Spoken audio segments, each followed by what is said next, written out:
Assalamualaikum warahmatullahi wabarakatuh. Waalaikumsalam warahmatullahi wabarakatuh. Alhamdulillah, salatu wassalamu ala rasulillah Sayyidina Muhammad bin Abdullah. Ini sudah direkam ya, Mbak Mila ya? Sudah, Pak. Ya. Alhamdulillah, pada pagi hari ini kita bisa bertemu kembali dalam perkuliahan virtual via Zoom. Ya.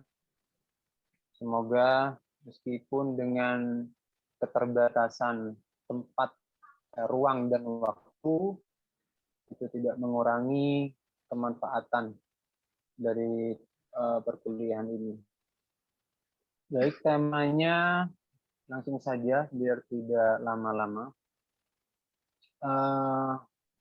Temanya ini tentang ilmu fikih, ilmu usul fikih, dan kaidah fikih ya? Iya. Nggih, Bapak. Ini presentatornya yang mana ini? Saya, Pak. Oh iya. Nanti Mbak Khairina itu yang membacakan pertanyaan ya, kalau masih ada yang belum ini ya. Saya akan uraikan sedikit saja. Oke, baik, Pak. Jadi ilmu fikih itu adalah ilmu yang membahas tentang majmu'atul ahkami syar'iyyah. Jadi kumpulan hukum-hukum syariat. Ya, itu ilmu fikih. Kalau ilmu usul fikih itu adalah al-ilmu bil qawaidi al-buhuti yatawassalu biha ila istifadatil ahkami syar'iyyah. Jadi ilmu yang membahas tentang metodologi, ya, metodologi istinbat hukum, penggalian hukum, ya, itu ilmu usul fikih. Kalau kaidah fikih, ya, kaidah fikih itu semacam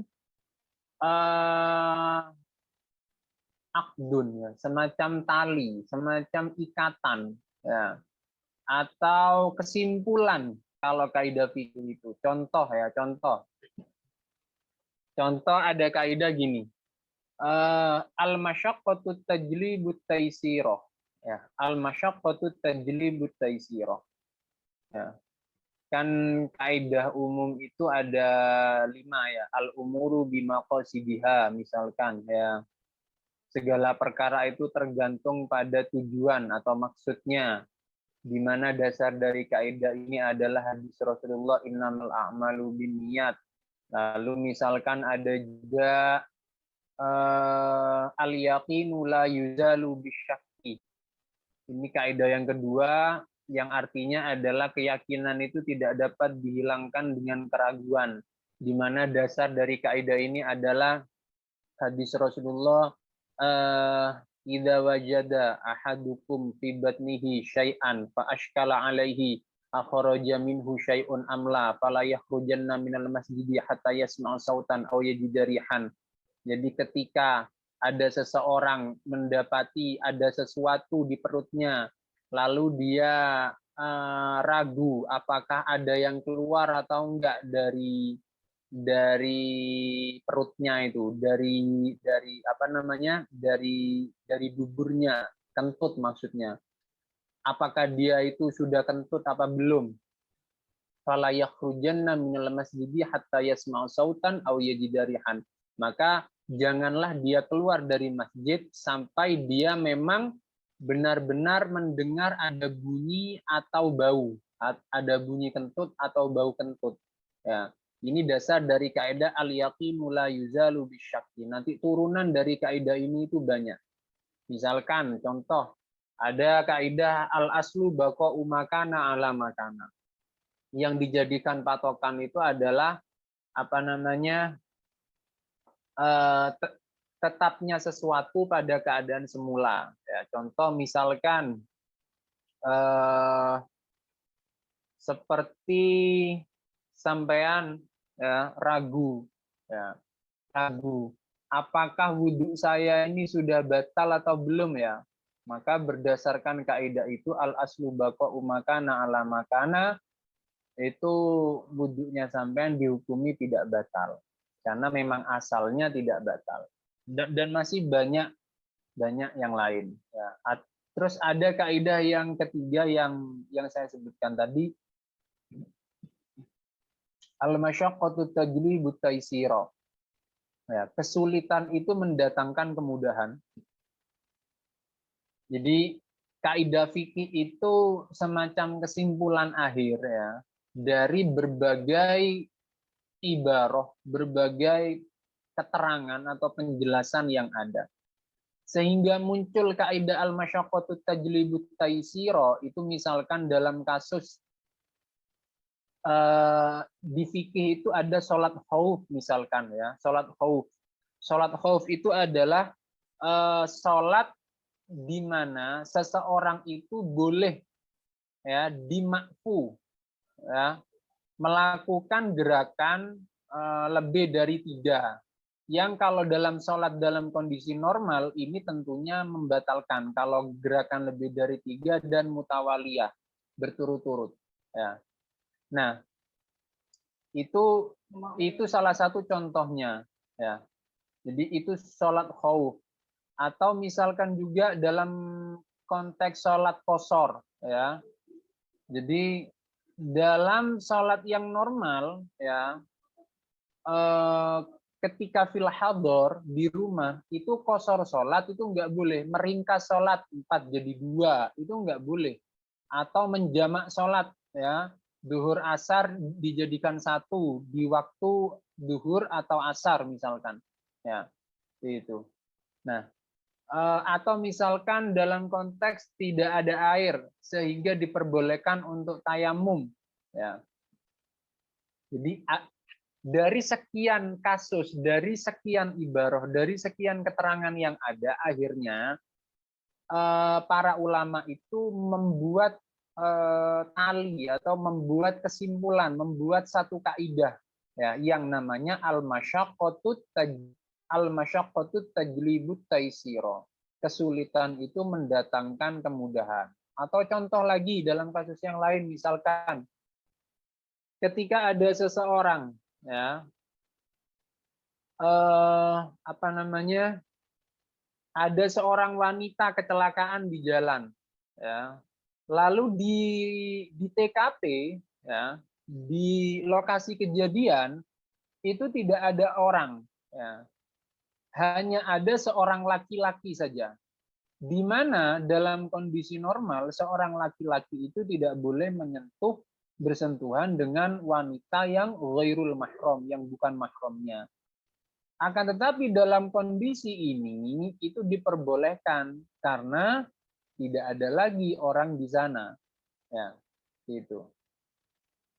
Jadi akhirnya dibuat kesimpulan al-masyaqqatu tajlibut taysira, kesulitan itu mendatangkan kemudahan. Ya. Itu terkait kaidah fikih ya. Kalau ilmu fikih itu adalah ilmu yang membahas tentang kumpulan hukum ya, kumpulan hukum ya yang sudah termaktub, yang sudah tercetak, yang sudah tertulis di dalam kitab-kitabnya para ulama. Kalau ilmu usul fikih itu adalah al-ilmu bil qawaidi wal buhuthi, ilmu ya yang membahas tentang kaidah-kaidah ya. Kaidah-kaidah yang nanti akan melahirkan fikih. Gampangnya gini, Rek, antara fikih dan usul fikih. Jadi kalau usul fikih itu ibarat antara misalkan kopi ya, kopi. Secangkir kopi. Ya. Secangkir kopi yang sudah jadi itu namanya fikih. Ya. Usul fikih itu adalah seperangkat bahan sehingga dari bahan-bahan ini ketika disatukan itu menjadi kopi. Ya. Seperangkat bahan. Ya. Dalam contoh kopi itu ada gula, ya. Ada bubuk misalkan, ada bubuk kopi, ya. Ada susu misalkan. Ya. Nah, susu, gula, kopi ini adalah usul fikih. Ya. Ketika dicampur jadi satu dan melahirkan secangkir kopi ini namanya fikih. Ya, itu. Nah, kalau dalam usul fikih itu ada Al-Qur'an, ada hadits, ya, ada ijma, ada qiyas, ada sadud dzari'ah misalkan dan sebagainya. Ya. Jadi ada pertanyaan tentang misalkan hukum sholat di masjid, ya, sholat Jumat di masjid di tengah COVID misalkan, ya, Qurannya gimana, hadisnya gimana, ya itu. Mungkin ada ijma dari sahabat, ya, atau dari ulama, ya. Mungkin bisa pakai kias, ya, gitu. Sehingga nanti melahirkan hukum sholat berjamaah atau sholat Jumat di masjid adalah bla bla bla bla gitu. Ya. Jadi analogi yang mudah itu adalah kayak secangkir kopi tadi. Ya. Itu mungkin pengantar dari saya terkait dengan perkuliahan ini. Mbak Hoirina bisa membacakan pertanyaan. Oke, baik Bapak. Untuk pertanyaan pertama itu menanyakan kalau bisa yang belum terjawab saja, yang belum terjawab. Jangan dibaca semua. Sudah terjawab Pak. Mungkin lebih kurang detail mungkin Pak. Yang Gimana? Yang itu kan untuk pertanyaan yang melatar belakangnya adanya perbedaan pendapat tentang mendefinisikan al-hawaid al-fiqhiyah itu Pak. Kan saya kan di sana menjelaskan kurang jelas kayaknya Pak. Sama contohnya itu. Yang kaidah fikih. Oke, sama contohnya yang merupakan hawaid al-fiqhiyah itu Pak. Nah iya kan tadi sudah saya jelaskan kalau itu. Okay. Yang qawaidul fiqhiyah kan. Atau mungkin gini, yang tanya itu siapa? Coba dikembalikan ke penanya. Dari penjelasan saya tentang qawaidul fiqhiyah itu masih ada yang belum paham tidak? Coba Mbak Hoirina dikembalikan ke si penanya tadi. Baik Pak.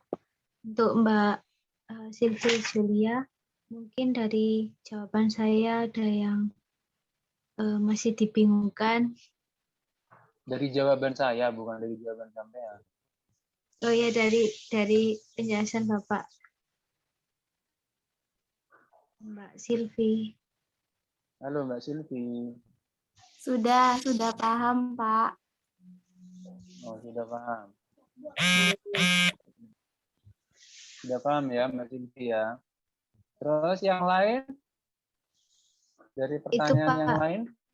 Yang fikih bersifat zani itu Pak. Oh, fikih bersifat dhonni. Hah? Okay. Apa? Iya Pak, yang bersifat zani. Bukan zani, zon pakai dha. Ya. Fikih bersifat dhonni. Itu maksudnya gimana gitu ta? Ya.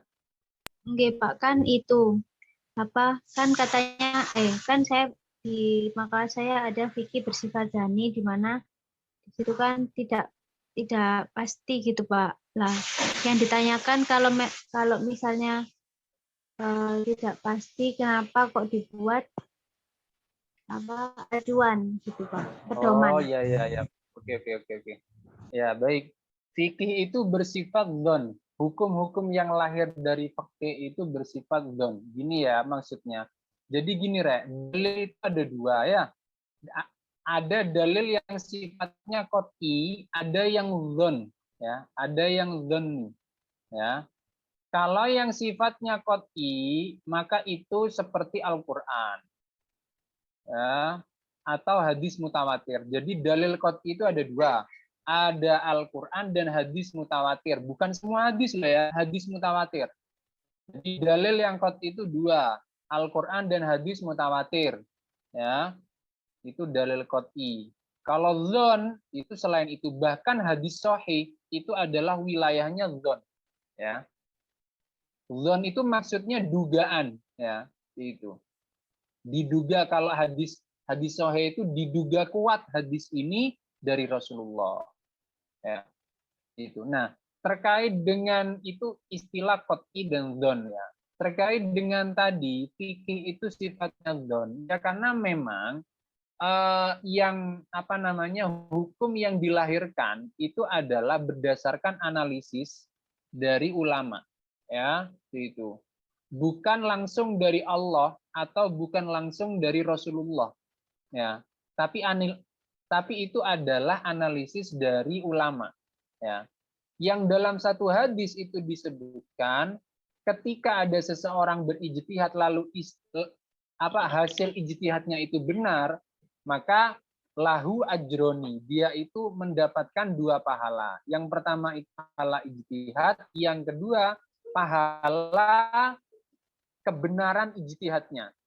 Ya, kalau ada seseorang berijtihad lalu ijtihadnya salah, maka dia hanya mendapatkan pahala ijtihad saja, ya, tidak mendapatkan pahala kebenaran ijtihad, ya. Nah, dari sini, dari hadis ini kita bisa mengambil kesimpulan bahwa ada kemungkinan hasil ijtihad ulama itu salah, ya. Kalau Imam Syafi'i itu dalam rangka menjunjung tinggi rasa toleransi, ya, itu beliau mengungkapkan seperti ini, ra'yi shawabun yahtamilul khata' wa ra'yu ghairi khata'un yahtamilus shawab, ya. Pendapatku benar mungkin salah, pendapat orang lain salah mungkin benar, itu. Artinya memang Imam Syafi'i sendiri mengakui bahwa pendapatnya memungkinkan ada kesalahan. Cuma, ya, kalau tadi ditanyakan kalau misalkan pendapat para ulama itu wilayahnya dzon dan memungkinkan salah, ya, wilayahnya dzon dan memungkinkan salah, lalu kok masih dijadikan acuan, pertimbangannya gini, ya.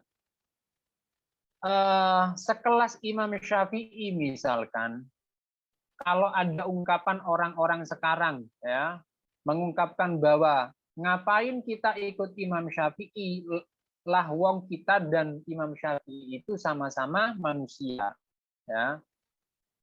Cuma gini yang jadi kalau mau mau diadu kita sama Imam Syafi'i misalkan, ya. Siapa kita? Imam Syafi'i itu usia 7 tahun sudah hafal Al-Qur'an. Usia 10 tahun sudah hafal kitab hadisnya Imam Malik, kitab Muwatta. Ya. Umur 15 tahun Imam Syafi'i itu sudah mufti. Mufti itu gimana? Mufti itu orang yang memberi fatwa. Orang yang bisa memberi fatwa itu adalah orang yang tidak sembarangan. Kalau di dalam kitab Tashilut Turuqat, ya, Nazm Tashilut Turuqat, dalam Nazm Ushul Fiqh itu ada sekian persyaratan yang harus terpenuhi, ya. Dia harus hafal Quran, dia paham ilmu Al-Quran, dia hafal hadis, dan dia paham ilmu hadis. Nah, yang menurut versinya Imam Ahmad ibn Hambal ketika ditanya oleh muridnya, wahai Syekh, kalau ada orang yang hafal 100.000 hadis, apakah dia bisa disebut sebagai mufti atau mujtahid? Belum. 200.000 belum. 300.000 belum. 400.000 mungkin. Ini syarat hadis, ya. Itu. Dia juga harus paham ilmu bahasa Arab, usul fikih, kaidah fikih, ya, fikih muqaron misalkan. Nah, ini kalau melihat persyaratan yang ketat misalkan, dan itu Imam Syafi'i sudah memenuhi semua. Ya, kalau kita orang-orang sekarang mau membandingkan kita dengan Imam Syafi'i, tentunya tingkat kesalahan dalam berijtihad, dalam menggali satu hukum itu lebih kecil tingkat kesalahannya daripada kita ini. Nah, itu ya yang jadi pertimbangan ya. Itu. Karena ulama itu dalam berijtihad, dalam menelurkan satu hukum itu pasti memiliki seperangkat keilmuan yang mumpuni ya, yang apa namanya, Imam Al-Ghazali itu pernah dawuh, Imam Al-Ghazali ini wafat tahun 505 Hijri, abad ke-5 Hijriah. Itu Imam Al-Ghazali itu pernah dawuh seperti ini ya, sepertinya di zamanku sudah tidak ada mujtahid ya. Mujtahid itu imam mazhab yang 4 itu, Imam Ahmad ibn Hambal, Imam Malik bin Anas, Imam Abu Hanifah, Imam Muhammad bin Idris Asy-Syafi'i. Ya. Itu Imam Al-Ghazali yang karyanya banyak, ya,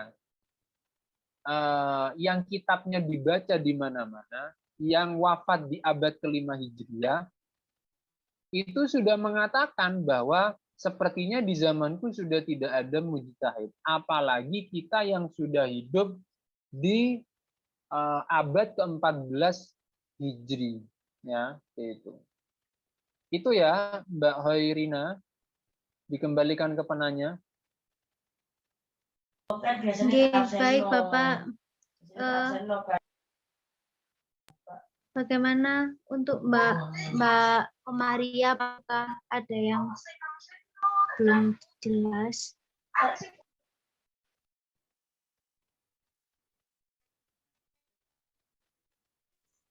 Alhamdulillah sudah, Mbak. Sudah. Ya.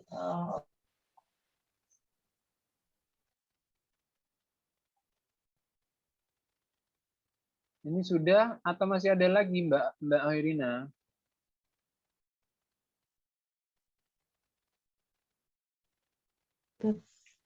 Itu Pak sudah Pak, tinggal yang perbedaan usul fikih sama fikih itu Pak. Tapi sudah, insya Allah sudah paham itu Pak.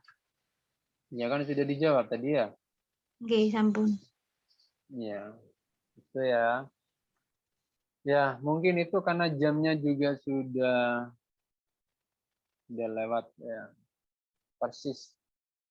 Sebetulnya sama. Kita tadi mulai sekitar jam berapa tadi? Jam 7 lewat 10 kurang tadi ya. Sekarang jam setengah 8, jam 7.37 ya. Ya baik, semoga bermanfaat ya. Semoga bisa menambah wacana wawasan keilmuan kita. Ihdinas siratal mustaqim. Assalamualaikum warahmatullahi wabarakatuh. Waalaikumsalam.